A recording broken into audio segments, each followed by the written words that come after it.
In February of 2001, we saw the last new Oldsmobile to be produced. That was the GMT360-based Bravada, heavily related to the GMC Envoy and the Chevrolet TrailBlazer. In 2004, GM made the decision to axe the Oldsmobile brand, thus killing off the Bravada SUV. On January 12, 2004, the final Bravada rolled off the assembly line. And what was GM to do to fill this very empty gap of vehicles? I mean, we had the TrailBlazer, the Envoy, the Isuzu Ascender.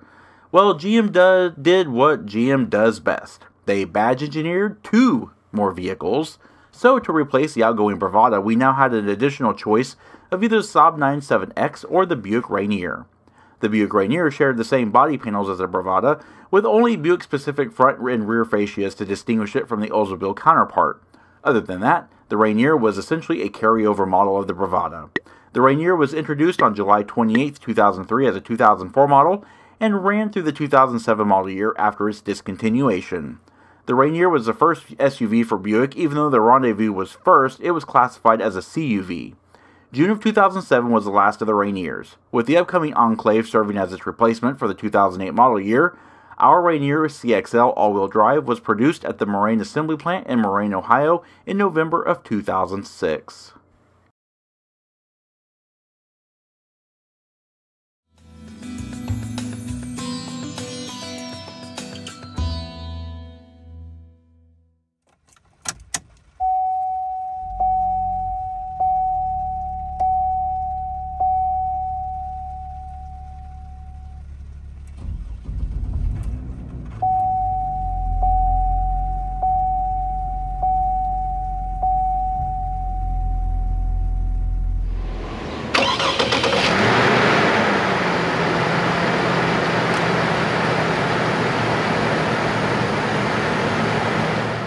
Hey everyone, in today's installment of an in-depth review series, we are taking a look at this very nice and very well equipped 2007 Buick Rainier. It is very hard to find these vehicles in good shape. Not too long ago I did review a 2002 Oldsmobile Bravada, which ironically was the vehicle that was replaced by this particular vehicle itself. Now this is a 2007 Rainier. It is the CXL trim level and it is all-wheel drive. It is painted in titanium metallic and it does feature the gray leather interior. Full pricing is shown on screen from when the vehicle was new. Full options are in the description box below, so make sure you check that out. This vehicle has a plethora of options. It is very well equipped and it was very expensive when it was new. Just under $40,000. Today's review is going to be a full in-depth review. We're going to cover everything from the interior to the exterior, mechanical, and everything else in between. Our Rainier is all-wheel drive with the Smart Track full-time all-wheel drive system with a 373 rear axle ratio and is equipped with the single-speed New Venture NV136 transfer case shared with the Auto Track system, which is fully engaged at all time with no driver inputs available. Power comes from the Vortec 4200 series 4.2-liter dual overhead cam 24-valve inline 6-cylinder engine. This engine is the Atlas engine family, is of aluminum block and head construction with a sequential multi-port fuel injection and variable exhaust valve timing and a 10.3-to-1 compression ratio. This engine creates 291 horsepower at 6,000 RPM and 277 pound-feet of torque at 3,600 RPM. The Rainier is no performance vehicle. Acceleration is from 0 to 60 miles per hour in 7.9 seconds with its top speed rated at 97 miles per hour. The Rainier has a gross vehicle weight rating of 5,750 pounds and a curb weight of 4,628 pounds. It has a payload capacity of a mere 879 pounds, but can tow up to 5,600 pounds. The Rainier is equipped with a 22 US gallon fuel capacity and it consumes a whopping 6.2 gallons per 100 miles driven, with an estimated total driving range of a dismal 298 miles. EPA fuel economy figures are 14 miles per gallon in the city, 20 miles per gallon on the highway, and 16 miles per gallon combined. The sole available transmission is an electronically controlled 4-speed turbo-hydromatic 4L60E, automatic with lock-up torque converter. Now as we walk along the rear of the Rainier, of course we're going to go into it in a little bit more detail, as I do with all my videos, but as you can see here, very basic SUV design back here. Nothing really stand-outish. It is a 2-piece liftgate, however, which is a really nice touch, and of course it does have a trailer tow package. Alrighty, so around the rear, the Rainier looks just like pretty much every other GMT360 SUV. very rounded. It does have the really nice arched fender flares that come out, and they kind of swoop in to that rear door. That does create kind of a nice little body side line. Of course, you do have signal repeaters, deep tint windows. Up top you have chrome roof rails, and then coming down the rear hatch, of course, deep tinted window back here, all looks black. Third brake light up top, and then of course it is a two-piece lift gate. The tail lights look a lot like the Bravada, except they don't have the amber section. They're just all red, and then of course they have the clear lens for the reverse lamps, and of course they have that distinctive Rainier or Buick license plate surround. Has kind of that rounded look, similar to that from the LeSabre, and of course has that Buick script there. You've got your Rainier, and of course your trim level is the CXL, and this is a CXL all-wheel drive. And of course we do have a trailer tow group on here, so it can tow a trailer with the Class 3 hitch. And then these red reflectors down here kind of give a little bit more upscale look, I guess. I don't know. All right, as we walk along the profile of the vehicle, you'll see the dimensions on screen as I put them up. Now, this vehicle is a little bit lower to the ground for ground clearance because it does have the running boards on it. But overall, the dimensions are pretty standard for this time frame, and the vehicle does look very proportionate. And before we take a look at the steering system, let's check out the cornering lamps on this vehicle by turning the headlights on and indicating your intentional signal. It actually activates a bright cornering lamp, just like the older cars did, and it helps guide or light the pathway of a turning vehicle. It does give extra visibility for a turn, and it precludes the adaptive headlights. It's a nice feature to have, and more cars than I thought actually have this. Steering on the Rainier is a hydraulically assisted variable rate rack and pinion, and it does have 3.8 turns lock to lock with a 36.4 foot turning radius. Wheels on this vehicle are 17 by 7 inch silver painted aluminum 6 spokes, and they are shot in 245/65 R17 Goodyear Forterra HL tires front and rear. Brakes are internally ventilated 4-wheel disc brakes, and they are assisted by ABS and traction control. Now as we walk along the front of the vehicle, just like we did in the rear, we're going to cover more detail on the front. But as you can see here, it's just a very nice looking vehicle. It does, as I'll say here in the future, does harken back to the Rendezvous design elements. And it does have a little bit of like the Buick luxury cars, LeSabre and all that kind of stuff in Park Avenue. Alrighty, up front, the Rainier looks a lot more like the Rendezvous, in which it was styled after. However, it did take over from the Bravada, so it is distinctly different from the Bravada. However, offers the same levels of luxury. Starting here, we do have body color mirror skull caps. You do also have, as stated before, those turn repeaters there. Chrome door handles. Of course, you have these wide fender flares coming down here, down into the clear lens headlamps that have fogged over time. They're just a halogen unit. As you can see, we have the headlights, and of course we have our high beams, turn indicators, and then our turn indicators down here. They also have the cornering lights, and down below we do have projector beam fog lamps.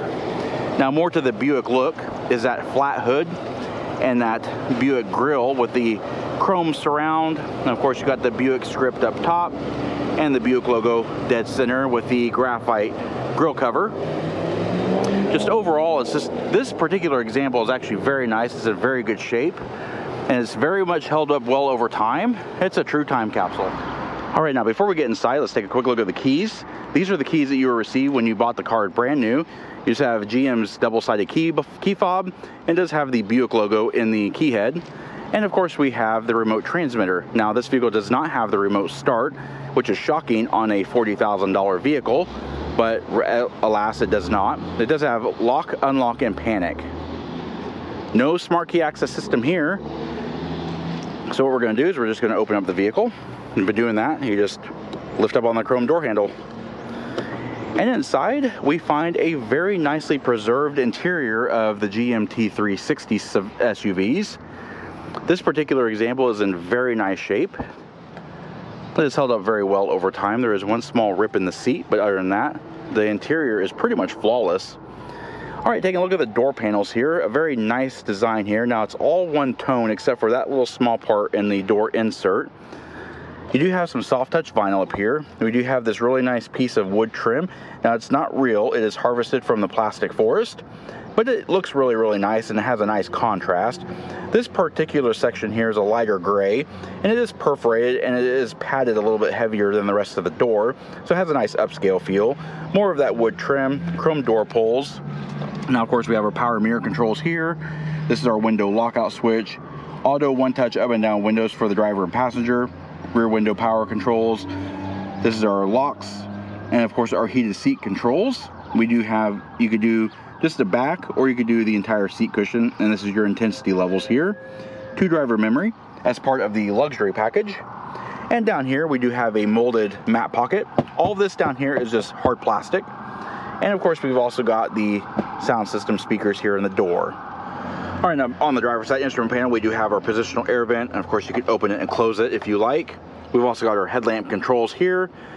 So, and then we have our override switch. It is always on automatic or parking lights or driving lights. And then of course your beams there. And then of course your fog lamps are here. This is your instrument panel brightness and dim, and that's your dome override. Moving down to the footwell, of course you have your hood release here, and no manual transmission in this vehicle. Nice little stainless steel Buick tread plate there. Power lumbar support. 8-way power driver seat and passenger seat as well. Alrighty, taking a look at the seats in a little bit more detail.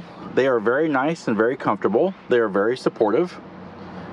The leather is held up very well over time.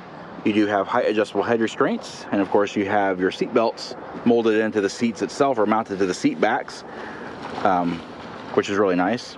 And of course it's all just a solid panel of leather, except for here, it is perforated here. This is the only spot that is showing some age here, where it's where the stitching came apart. Other than that, the rest of the interior is actually in very nice shape. In addition, this vehicle is also equipped with the optional sunroof. There's a power opening and closing sunroof, and of course it does have that big cover there.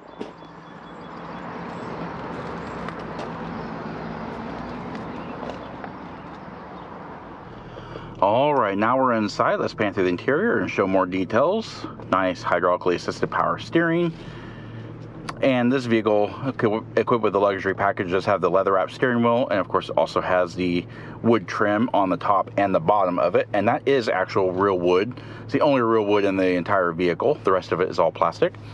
It's all black steering wheel. It's 4-spoke design, very typical of a GM vehicle from this era, especially the trucks. And we have the Buick logo here in the horn pad, and of course our multifunction controls. Over here we have our audio controls, voice command controls, all that kind of stuff, seek and volume. Down here we do have what the buttons that control the driver information display, that digital readout just below the speedometer. And this here is all of your trip stuff, so odometer, trip odometer, that kind of stuff. Fuel economy and range, all vehicle information, and this is your back and stuff like that in your select. Now, typical of a GM vehicle from this era, we have a multifunction stalk. It does contain the cruise controls here, off, on, and of course accelerate. And then of course your set button on the side, wiper washer controls, turn signal indicators, and high beams and all that kind of stuff. All right, taking a look at the instrument cluster, very typical of these vehicles. They all had their own style. Buick had this little more of an upscale look to it.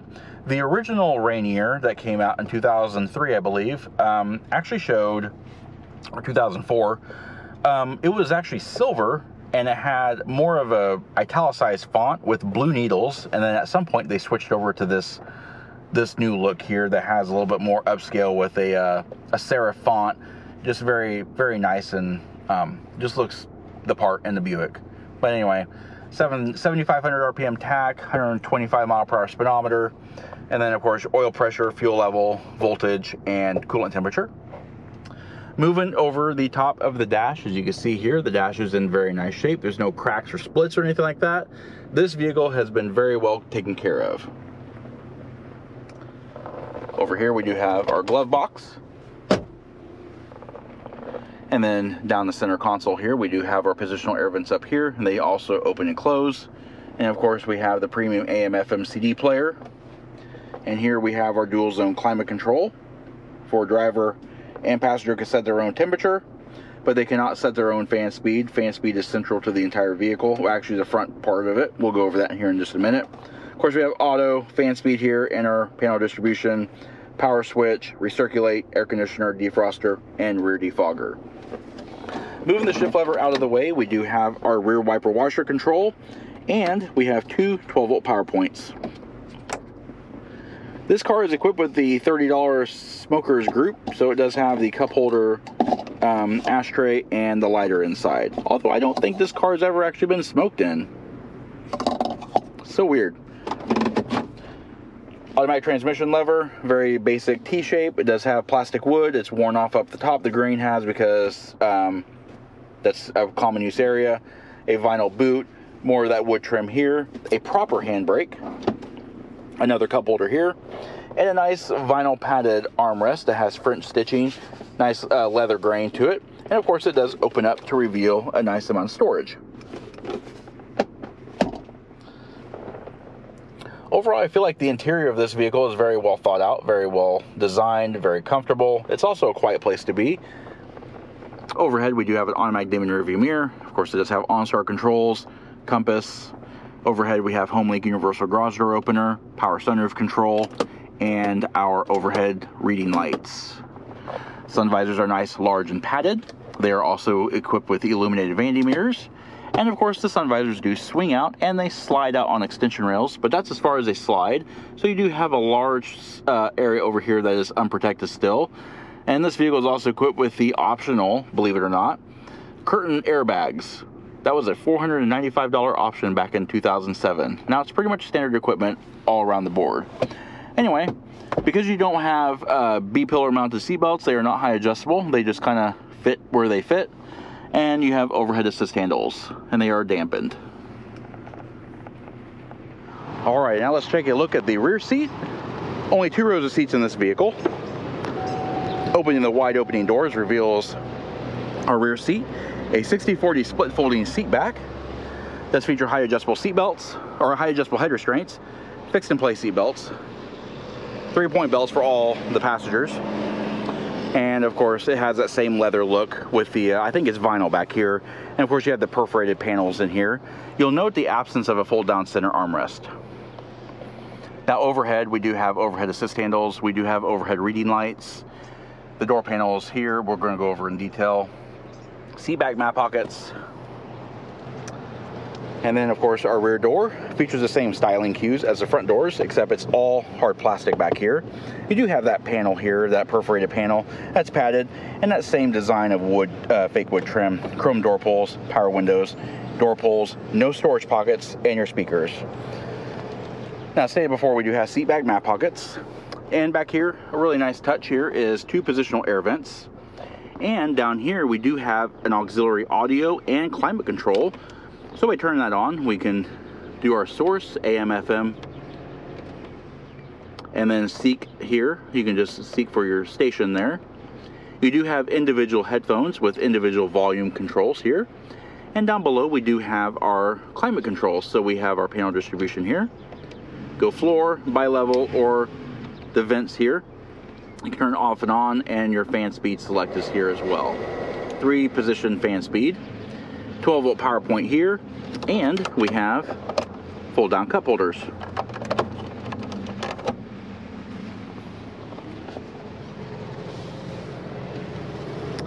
It is also important to note that the seats do fold, and folding the seats is actually very easy.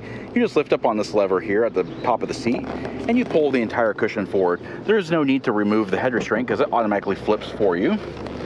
But I think you actually have to do this first, which I forgot. All right, now the seats do fold, and folding it is very easy. First thing you want to do is you'll want to pull this tab here and release the seat bottom cushion. You can get your fat finger in the loop. Now underneath you do have fuse access, and then of course jack and tools and stuff like that. And to flip the seat, there's a lever here at the top of the seat, and fold that forward. Now you do not have to remove the head restraint. The head restraint flips back automatically. And there you go. Nice, easy, level access to the rear cargo area. And putting the seat back up is just as easy. You just put the seat back in place, put the head restraint back up, and fold that seat back down. All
take a look at the luggage area. As stated before in the video, it is a 2-piece liftgate. So let's take a look at the flipper glass first. This button right next to the rear wiper, push that, it unlatches the glass, and that opens up to reveal easy access if you're going to store long items or just need to put something in real quick. To close it, it just latches right in place. And right below, there is an actual handle here. You lift it up, and that actually opens up the rear liftgate. Now, it is not an automatic opening and closing liftgate. You have to do that on your own. So, you know, but no biggie. Less to go wrong, that's what I always say. Just 2 hydraulic struts hold it open. And as you can see in here, a very nice cargo area. Nice and flat, minimal wheelhouse intrusion. It does have a cargo mat back here, 3 tie-down hooks. You've also got a privacy cover here, which is really, really handy. And it also removes out of the vehicle as well. Now over here, we do have a small little panel, and that opens up to reveal your cargo net. You can just store that net in there, it's out of the way. And then over here inside this area, and every once in a while in the video you might have heard, especially the interior portions, you might have heard a humming, and that is for the compressor. So this vehicle does have the inflator compressor built in. It has the hose here, and it does have the instructions how to use it in the door panel here. And of course you have various little fitments, a large and a needle. And you have your screw here, and then your inflator you can push off and on, and then everything stores very neatly in here. Very awesome feature to have in this vehicle, especially if you're outdoorsy and you want to inflate like an inner tube or whatever. That's a very nice thing to have. There's also rear illumination, but I do note the absence of 12-volt power points back here, which is kind of a shame. Now underneath this floor mat, it does hold a secret. 2 more tie-down hooks for one, I just noticed those. And this small little cubby here. Just keep stuff out of the way. And slide that back. And of course the seats fold down, and they do increase your cargo volume, and we'll go ahead and fold those down so you can see what it looks like. Alright, I also went ahead and pulled the privacy cover out so you can kind of see an unobstructed view. That's actually it, sitting over at the window there. Anyway, there you go. That is the cargo area with the seats folded and the privacy cover removed. As you can see, very nice load flat floor. The seat bottom cushions actually create a barrier so nothing intrudes into the front seats, which is a very handy thing to have, very safe thing to have. But there you go. Very nice, large, wide cargo area. And of course, to close the cargo door, you just do this. Alrighty, and there you have it, the full in-depth review of the 2007 Buick Rainier. We hope you found the review informative, and if you did, please comment down below. Also, don't forget to hit the like button and subscribe. Check out our Facebook page at facebook.com/neighborhoodcarreviews and our Instagram channel at BrensoJ1. And of course, as always, thanks for watching.